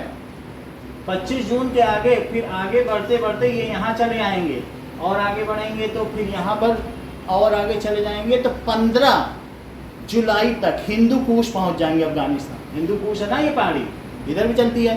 फिर वहाँ से फिर इनका रिट्रीटिंग होगा, ये एडवांसिंग ऑफ मानसून है, फिर क्या होगा इनका, धीरे धीरे रिट्रीटिंग होगा, फिर से एक बार वापसी में भी ये राजस्थान में बारिश करेंगे और अल्टीमेटली ये भारत को अक्टूबर में छोड़ देते हैं। तो ये कुल 4 महीने का जो मानसून का पीरियड कहा जाता है, जिसमें भारत के सभी त्यौहार मनाए जाते हैं। तो आपने लैंड पैटर्न तो समझ लिया, मानसून का आगे का देखो कि दैट इज। अगले पेज पे जरा देखिए, तो एक आपको पाई चार्ट दिया जा रहा है। So what does it infer, pie chart से क्या पता चल रहा है,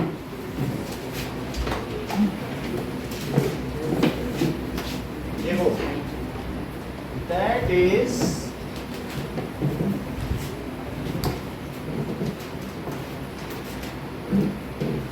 इसमें ये पता चल रहा है कि पहले 60-61 में भारत की क्या पोजीशन थी, कितने फॉरेस्ट थे, जरा चेक तो करो, 18.11 थे ज़्यादा। इसको बस आप समझ लो देख देख के। और अभी कितने हो गए हैं, 22.7 है। ब्लू कलर का देखो 20, अच्छा आपकी बुक में नया दिया क्या, चलो 23.3, पहले 18.11 थे, नहीं ठीक है।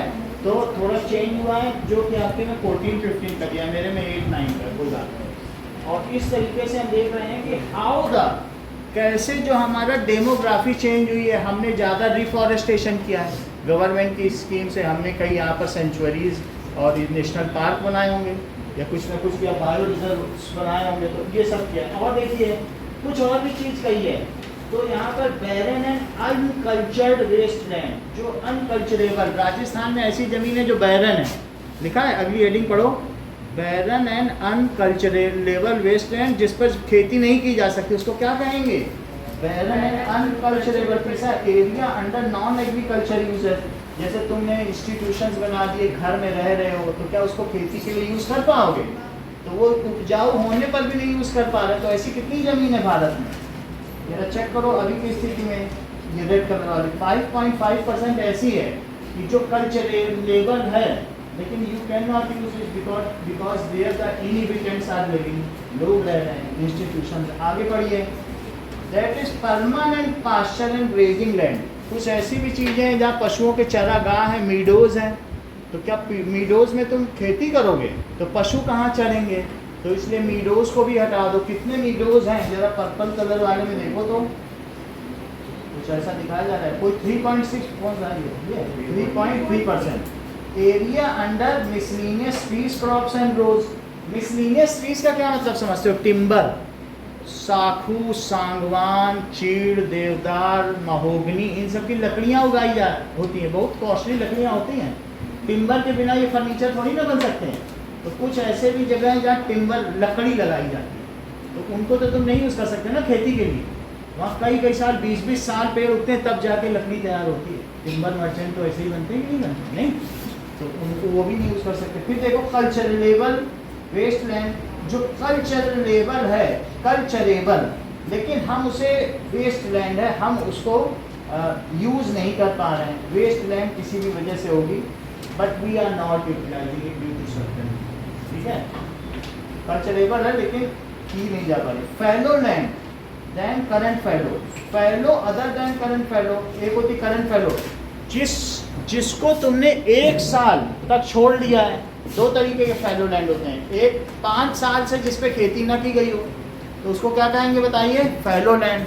और जिसमें 1 साल से खेती ना की हो उसे करंट फैलो भी हम डेफिनेशन लिखा देते हैं, ठीक है।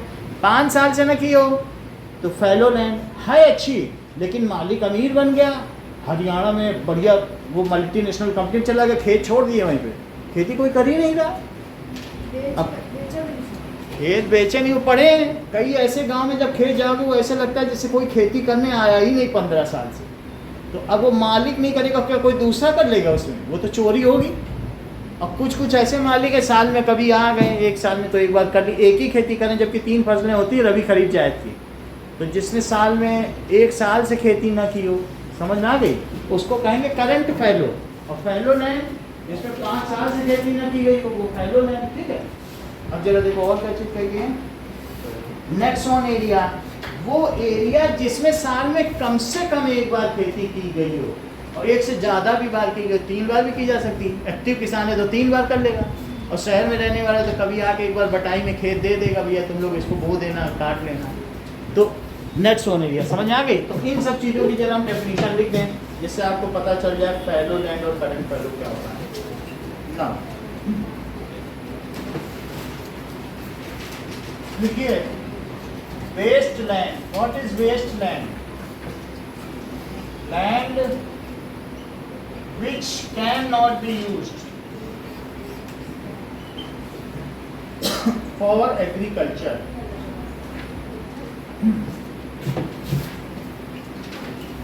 और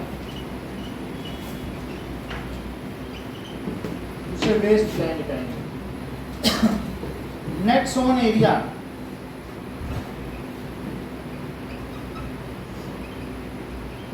that is area in which at least once cultivation is done.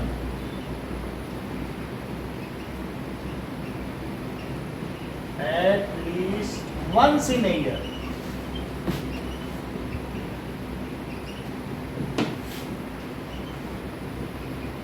Cultivation का मतलब फसल उगाना। Fallow land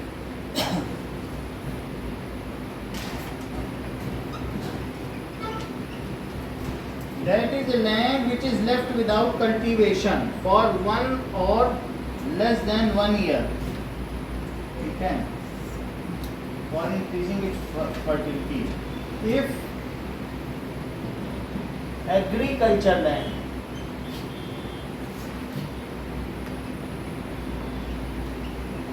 is left for 1 year, अब इसका और देख लें, क्योंकि करंट फैलो की वर्ड आ गया है, मुझे लग रहा है 5 साल को फैलो लैंड बोलें और करंट फैलो 1 ईयर। फिर से देखो उसमें लिखा नहीं,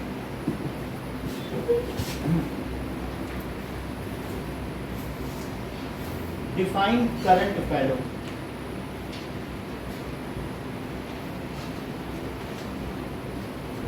डिफाइन करंट फैलो लैंड।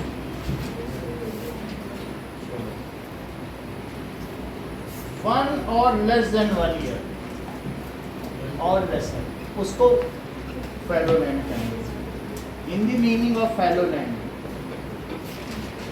पड़ती भूमि, जैसे पड़ती भूमि से हमें ज़्यादा लेना देना नहीं है, ठीक है। Define fallow land,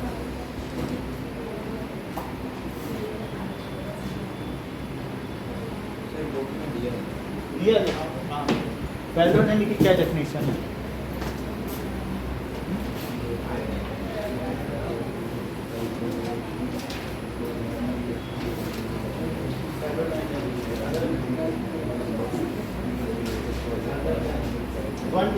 other than current fallow, एक है करंट फैलो, दो है।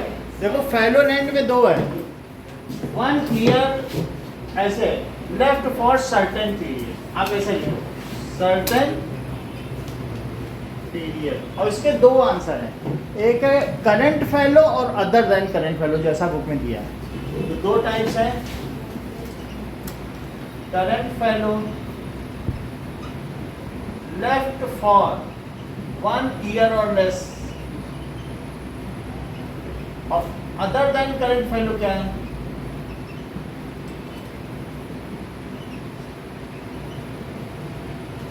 फैलो left for 1 year or more, तो उसको ये करेंगे ना, ठीक है। Okay, now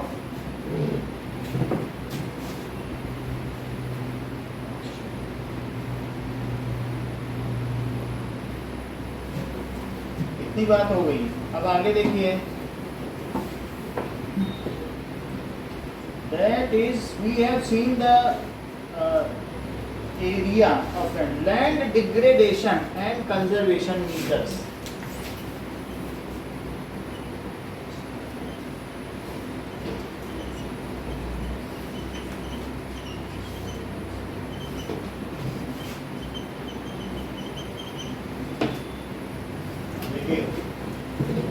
land degradation and conservation measures हमारे यहाँ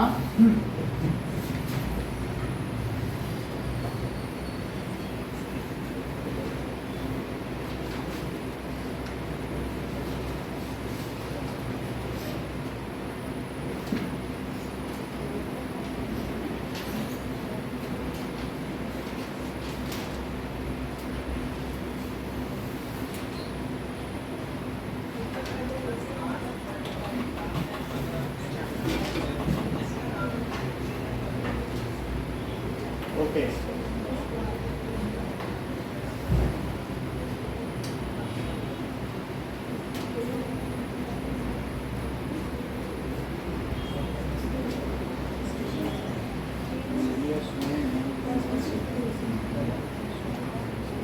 देखो, अब आप लिखो ग्रॉस क्रॉप एरिया क्या होता है, जिसमें एक बार फसल उगाई जाए या एक से ज़्यादा बार उगाई जाए, उसे ग्रॉस क्रॉप एरिया कहते हैं।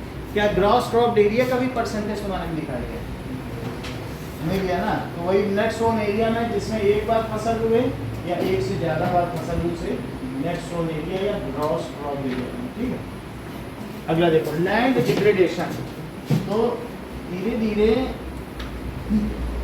ये तो हम लोगों ने देख लिया था use of land pattern in India, कि हम किस तरीके से यूज कर रहे हैं। नाउ वी विल सी कि the land use pattern in India, in our India, that is 7% area is not surveyed yet, क्योंकि हमारा इतना हिस्सा और ये भी हिस्सा जिसकी कोई बात नहीं कर रहा, ये 7% area either with China and Pakistan, कुछ पाकिस्तान ने हमसे ले लिया और कुछ जो है LAC line of actual control है, और ये POK पाक ऑक्युपाइड कश्मीर है, ठीक है नहीं, LOC है और एक LAC, ये लाइन ऑफ एक्चुअल कंट्रोल और लाइन ऑफ कंट्रोल।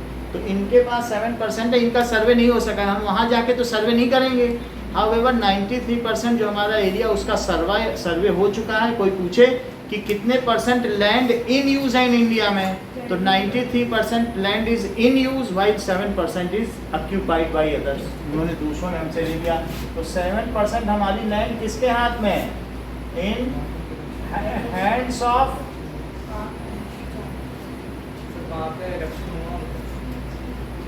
वहाँ तो जब हाथ में आ जाएगा बोला 6 महीने में पीओके आ जाएगा, आएगा तो फिर इलेक्शन, उनकी सीट्स खाली रहती हैं, लोकसभा में रखी हैं उनके नाम से, लेकिन मुजफ्फराबाद उन सब की सीट है, लेकिन अब जब वो आए तो बैठे।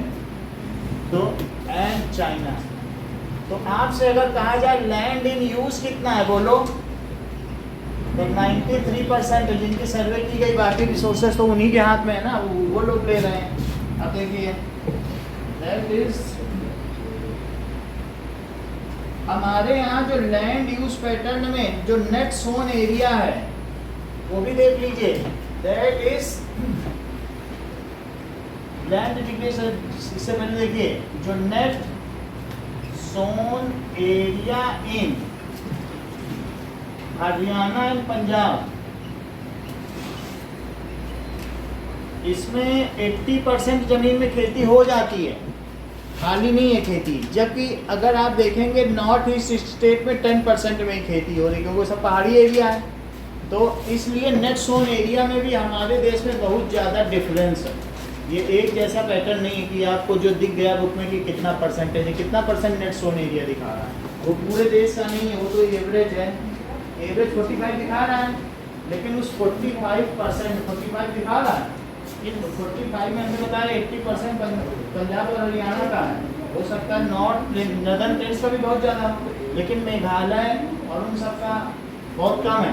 तो नॉर्थ ईस्ट का कितना है बोलो,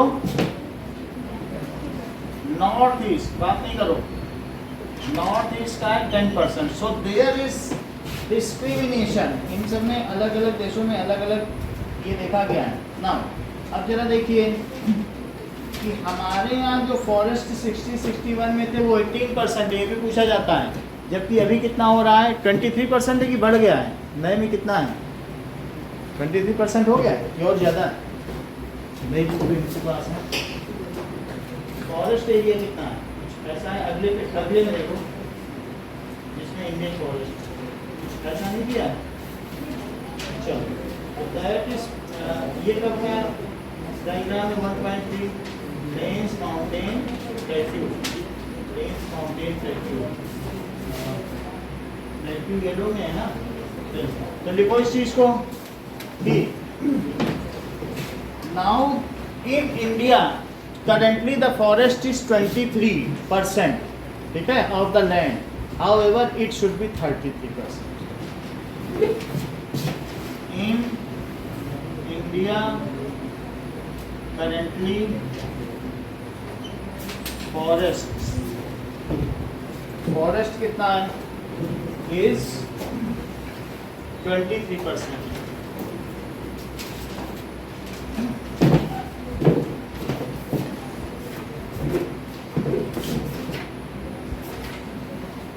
Of land, it should be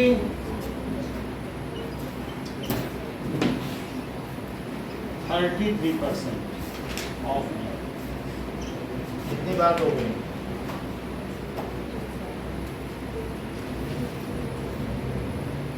national, ये किसके द्वारा है बताइए?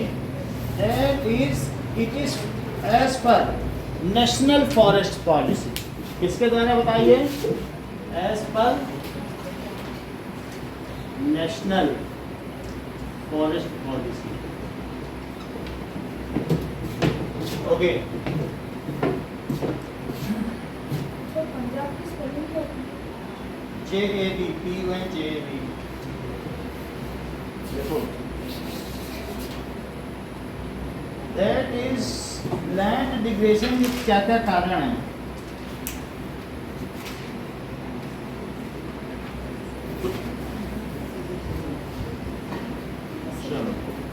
पंजाब का लिख दो, P1 करो ना। अब देखो लैंड डिग्रेडेशन के क्या क्या कारण है? एक तो मृदा अपरदन भी इसका कारण हो सकता है, सॉइल इरोजन नहीं। So the reasons of land erosion, कभी कभी क्या होता है कि किसी के खेत में गुलीज बन जाते हैं, तो गली बन जाने, तुम्हारे को लास्ट में दिखाया गया है, लास्ट पेज पे गली, तो उसकी वजह से भी हो जाता है। ये देखो, दैट इज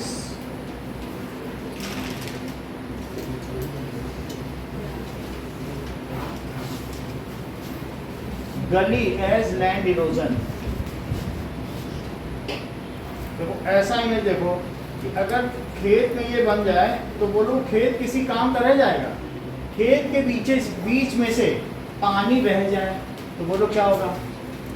ये देखो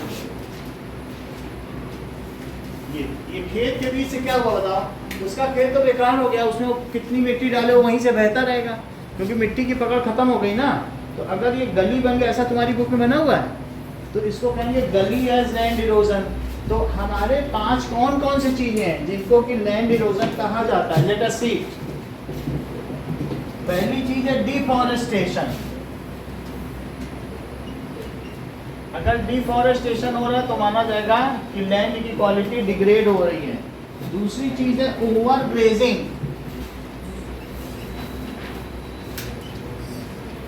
ओवर ग्रेजिंग देख लो, यहाँ पर काले हिरन का शिकार करना बैन था। सलमान खान ने यहाँ के शिकार बैन किया, काले हिरन का किया था। अभी देखो यहाँ तक दौड़ भाग कर। अब जरा देखो क्योंकि वो पिक्चर उसमें कोई बनाई थी, हम साथ साथ हैं। तो अब यहाँ के लोग हिरणों को बहुत पूजा करते हैं। तो इन्होंने क्या कराया कि बोले नहीं हम पशुओं को नहीं मारेंगे। और पशु इतने ज़्यादा हो गए कि उन्होंने जो नई नई घास उग रही थी उसको भी खा लिया। अब जब घास ही खत्म हो गई तो ज़मीन की मिट्टी ने पकड़ छोड़ दी और फिर जब इस पर हवा चली तो रेत के गुबार उड़ने लगे और आज ये डिजर्ट हो गया। तो ओवर ग्रेजिंग की वजह से हुआ, ये एक समय हरा भरा प्रदेश था, पशु ज़्यादा हो गए, घास कम हो गई और ओवर ग्रेजिंग होने लगी और आज हम मरुस्थल में रह गए। बोलो बात समझ आ गई। तो दिस इज द रीजन। और तीसरी चीज क्या बताइए, ओवर इरिगेशन।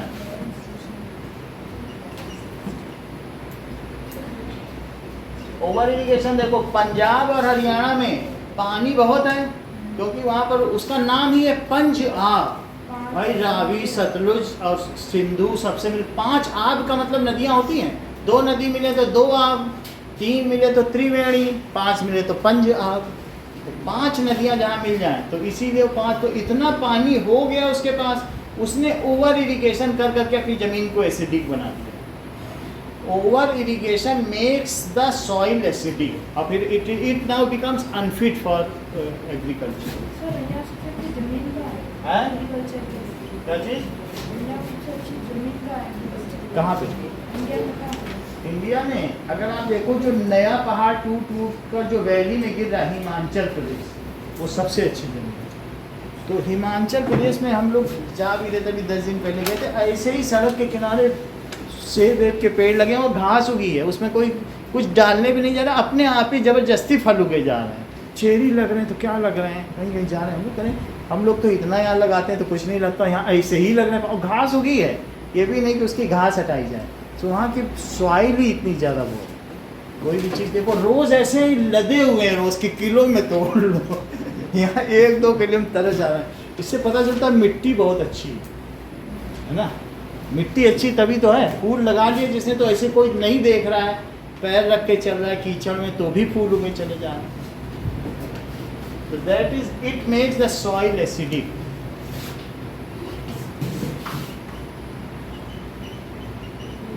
आगे देखो, that is cement industry, huge amount of dust. Mining से क्या होता है? That is dust due to mining industry. इससे भी तो होता है, अभी हमने झारखंड का बताया कि नहीं, माइनिंग इंडस्ट्री। और नेक्स्ट इज इंडस्ट्रियल वेस्ट, जो बहुत सारे कचरा होता है इंडस्ट्री का ना। जितना ये चैप्टर आज हो जाएगा उतना ही रखेंगे, फिर जब एग्जाम होगा तो हम इसको कंप्लीट करेंगे। कल से हम साइंस शुरू करेंगे, ठीक है। That is industrial waste. Industry में भी बहुत सारा वेस्ट निकल रहा है और उस वेस्ट को कभी क्या किया जा रहा है बताओ, ज़मीन के अंदर डाल दिया जाता है। कभी कभी तो ऐसे ही जहाँ इंडस्ट्री उसके आसपास की ज़मीन बेकार हो जाती है, इंडस्ट्री के आसपास कचरे की या उसके वाटर की या केमिकल की वजह से खराब हो जाती है। तो due to this land degradation हो रहा है। अब हम इसको कैसे, प्रिवेंटिव मेजर्स क्या है बताइए, रोकथाम के उपाय, प्रिवेंटिव मेजर्स। पहला हमें क्या करना चाहिए, एफॉरेस्टेशन। डिफॉरेस्टेशन का क्या काउंटर है? एफॉरेस्टेशन, ज्यादा पेड़ लगाओ, वृक्षारोपण। मैनेजमेंट ऑफ ग्रेजिंग लैंड्स, ज्यादा ओवर ग्रेजिंग नहीं कराओ। तुमने अपने मवेशियों को यहाँ ग्रेस कराया, 1 महीने छोड़ दो, वहाँ ग्रेस कराओ, वहाँ फिर छोड़ के यहाँ वहाँ ग्रेस करो। तो इसको क्या कहते हैं? घुमंतु। घुमंतु लोग नहीं थे पहले, खाना बदोश लोग, उसको क्या कहते हैं? नोमैडिक, पेस्टोरलिस्ट ना, 9th में था क्या? पेस्टोरलिस्ट, यहाँ से वहाँ गए तो पेस्टोरलिस्ट यही काम तो किया करते थे, उससे उनकी ज़मीन कभी डिग्रेड नहीं होती थी। तो किस तरीके से इसको कहते हैं? Management of grazing land.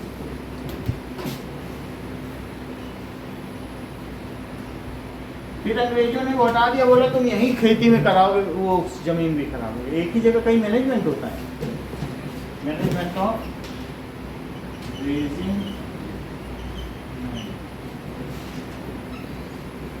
Third is proper irrigation. Over irrigation नहीं करो, ड्रिपिंग मेथड यूज करो।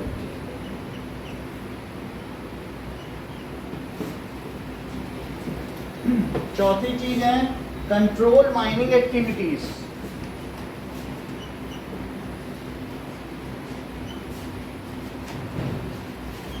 और फिफ्थ है that is treating waste, industrial waste. अगर इंडस्ट्रियल वेस्ट को सीधा पानी में ऐसे ही मिला दोगे, उसको ट्रीट नहीं करोगे, तो तुम्हारा जो पीने का पानी, जो वाटर बॉडीज है, सब कंटामिनेट हो जाएंगी, मछलियाँ मर जाएंगी, उनकी भी स्मेल आने लग जाएगी। तो इस तरीके से ट्रीटिंग इंडस्ट्रियल वेस्ट बिफोर, इसको mixing in water, before discharging into water bodies, in water, water में डिस्चार्ज करने से पहले इनको करो। इतना ही रखो आज के लिए।